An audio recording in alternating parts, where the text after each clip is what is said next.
Esta guía nos permite entender cuáles son las herramientas de construcción y análisis de indicadores de gestión y por qué se formula para apoyar la efectiva implementación del modelo integrado de planeación MIPG, y también por qué se enmarcan los lineamientos de la dimensión que se llama evaluación de resultados, la cual se enfoca en la evaluación de indicadores y metas del gobierno y sus entidades nacionales.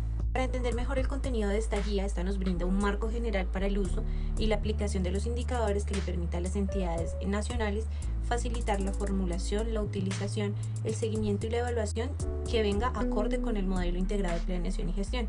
Para entender mejor el contenido de esta guía, se enfoca en la división de 7 ejes fundamentales. El primero es un acercamiento al tema de la evaluación y gestión pública. En el segundo, principalmente, vemos cuál es la importancia de la medición de los indicadores. En el tercero, nos brindan cuál es el concepto, cuál es la utilidad y la característica. En el cuarto, nos dan un marco general. En el quinto, nos dan los pasos para implementar los indicadores. En el sexto, nos dan la aproximación de las interpretaciones. Y el séptimo es muy simple porque es un glosario. Bueno, como primer eje fundamental vamos a explicar cuál es la evaluación de la gestión pública, la cual nos permite buscar la promoción del seguimiento y la gestión y el desempeño con el fin de conocer los permanentes resultados y avances que tiene esta evaluación. Entonces, la evaluación nos permite definir cuáles son los efectos de la gestión institucional en garantía de los derechos de los grupos de valor. Entonces, también se especifica acá cuáles son los tipos de evaluación y metodología, exponiendo principalmente el ámbito de acción gubernamental, cómo se evalúa y a través de qué metodología. También se aporta la definición del tipo de evaluación y los indicadores asociados a esta. Entonces, digamos, sea el país, la misión y la visión, los objetivos institucionales de la entidad, los objetivos de procesos misionales o los objetivos de procesos operativos o de apoyo. Como segundo eje tenemos la importancia de la medición. Entonces, este es importante porque es el control sobre la gestión de los programas, los planes y proyectos que se sustentan en los recursos limitados de las entidades y el reconocimiento que se le da a los ciudadanos, el derecho que nosotros poseemos y los usuarios de determinar y de decidir y de conocer cuál es el fin último de los impactos de este recurso. Entonces, como tercer eje, se establece la conceptualización. Entonces, acá principalmente establece que es un indicador, el cual es una representación cuantitativa o cualitativa, pero preferiblemente cuantitativa, que establece la relación entre una variable y otra y registra, digamos, el proceso de logro o retroceso que le da un objetivo determinado. ¿Cuáles son las funciones de un indicador? Estas se dividen en dos, principalmente la descriptiva y la valorativa. La descriptiva consiste en que la información que se da sobre el estado real del programa o de la política, y la valorativa es un juicio de valor basado en los antecedentes. También esto nos permite saber cuáles son las características principales de los indicadores y qué beneficios nos aportan. Tipología de indicadores. Según la clasificación del DANE, en la actualidad los indicadores se pueden agrupar en 3 tipos: los de gestión, en donde se cuantifican los recursos físicos, humanos y financieros utilizados en el desarrollo de las acciones; los de producto, que cuantifican los bienes y servicios producidos a partir de una determinada intervención; los de efecto, en donde se miden los cambios resultantes en el bienestar de la población objetivo de la intervención como consecuencia de la entrega de los productos. Encontramos también los indicadores de eficiencia, que son básicamente los que miden la relación existente entre el avance de un logro de un determinado objetivo y los recursos empleados para la consecución del mismo. Encontramos los indicadores de eficacia, que buscan determinar si el cumplimiento de un objetivo específico es coherente con la meta establecida previamente. Por su parte, los indicadores de efectividad buscan identificar a través de metodologías los cambios en la población objetivo luego de implementados ciertos programas, proyectos o haber recibido ciertos bienes o servicios. Posteriormente, encontramos los indicadores de economía, en donde se mide la capacidad de las entidades para producir, administrar y focalizar los recursos disponibles de la forma más conveniente y adecuada. También encontramos los indicadores de calidad, que buscan medir aspectos relacionados con la capacidad de la entidad para entender a las necesidades de los usuarios bajo preceptos de rapidez e inmediatez a la hora de prestar los bienes o servicios que ofrece. Algunos otros también son los de insumo, los indicadores de proceso y los indicadores de producto.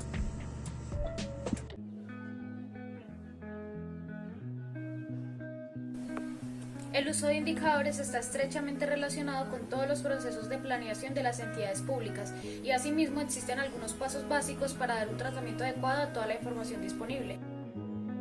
El primer punto consta de definir conceptos estratégicos tales como misión, visión, objetivos y plan de acción. En el segundo paso debemos establecer cuáles son las áreas de desempeño de la entidad que serán objeto de medir o establecer indicadores en ellas.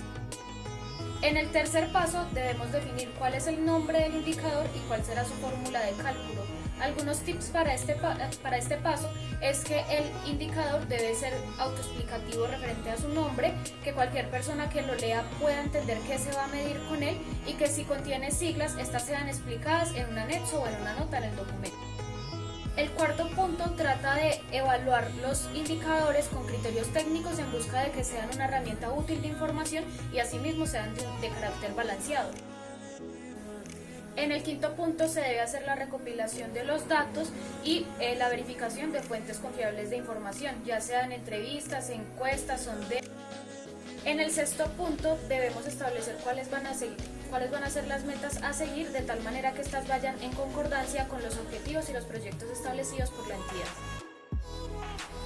En el séptimo punto debemos establecer supuestos sobre situaciones no controlables que puedan suceder dentro de la entidad. El octavo punto consta de hacer una evaluación y un seguimiento a los resultados obtenidos. En el noveno punto vamos a comunicar e informar a toda la entidad y a los medios pertinentes cuáles fueron los resultados obtenidos por la administración. Interpretación de los indicadores. Posterior a evaluar el indicador, debemos tomar en cuenta un análisis de la tendencia histórica que éste ha presentado, de tal manera que sea una herramienta útil para la posterior toma de decisiones. Existen dos categorías de análisis de tendencias. La primera es la tendencia a la maximización, es decir, cuando el indicador tiene un comportamiento creciente, y tendencia a la minimización, que implica que el indicador disminuye con el Guía para establecer o modificar el manual de funciones y de competencias laborales. Esta guía es el instrumento para que las jefaturas de personal o quien haga sus veces planifique las necesidades del talento humano en las instituciones públicas. Su objetivo es explicar de manera sencilla cómo se actualiza un manual específico de funciones y de competencias laborales.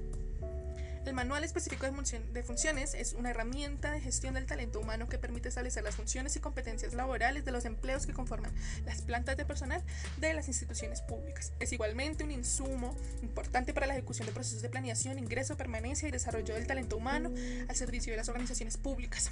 Pasos para ajustar, modificar y actualizar el manual. Paso 1. Identificación y ubicación del empleo. Determina el nivel jerárquico al que pertenece el empleo, de acuerdo con la norma que establece el régimen de nomenclatura y clasificación de empleos públicos aplicable a su institución. Precise el nombre o denominación del empleo según se encuentra previsto en el acto administrativo que establece o ajusta la planta de personal.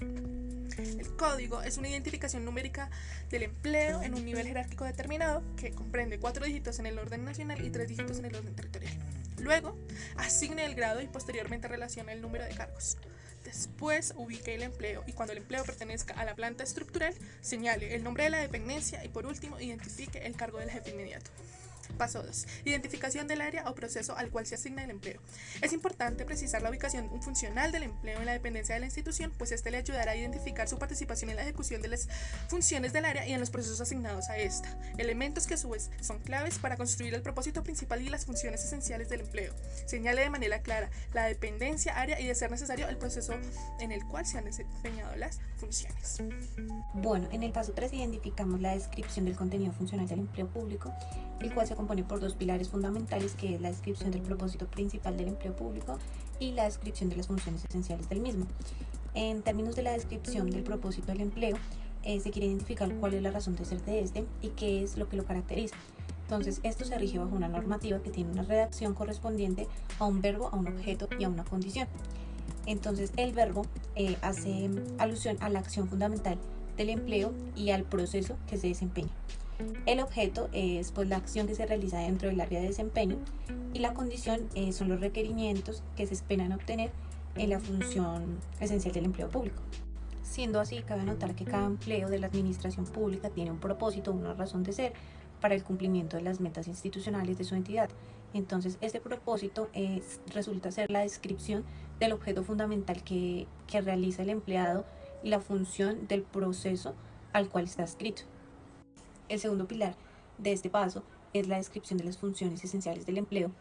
Nos tenemos que hacer una pregunta principal, que es ¿qué pasa si estas funciones no se realizan?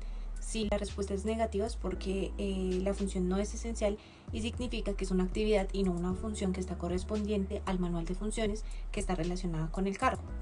En sí, el concepto corresponde a la descripción de funciones necesarias para el cumplimiento del propósito principal del empleo y está compuesta por 4 características o ítems que se fundamentan principalmente en la descripción de la persona que va a desempeñar estas funciones. También responde a una pregunta, la cual es qué debe hacerse para lograr el propósito principal de cada función. Y la tercera está muy relacionada con la segunda, porque es que cada función enuncia un resultado diferente. Entonces, al saber el propósito de cada función, se sabrá cuál es el resultado de cada una de estas. Y la cuarta tiene que ver con el primer eje fundamental, el cual corresponde a la misma redacción gramatical del primero para cumplir el propósito principal de la función, que es primero enunciando el verbo, luego el objeto y luego la condición de la función. Bueno, como cuarto paso está la descripción de los conocimientos básicos o esenciales. Este paso se trata principalmente de los conocimientos que debe poseer o tener quien está llamado a desempeñar el cargo. Entonces, tener conocimientos como las teorías, los principios, las reglas y las técnicas. También tener conocimientos esenciales de los certificados que se necesitan de estudio formal para desarrollar este empleo y ejercer las competencias del empleo de forma más eficiente y eficaz. Ya en el paso número 5 vamos a definir cuáles son las competencias comportamentales requeridas para quienes sean llamados a ocupar el cargo. En el paso número 6 se debe realizar la fijación de los requisitos académicos y de experiencia laboral. En el caso de los empleos que exijan como requisito un título universitario, se debe hacer un reconocimiento de cuáles son los núcleos básicos de conocimientos a exigir para el cargo que está en oferta.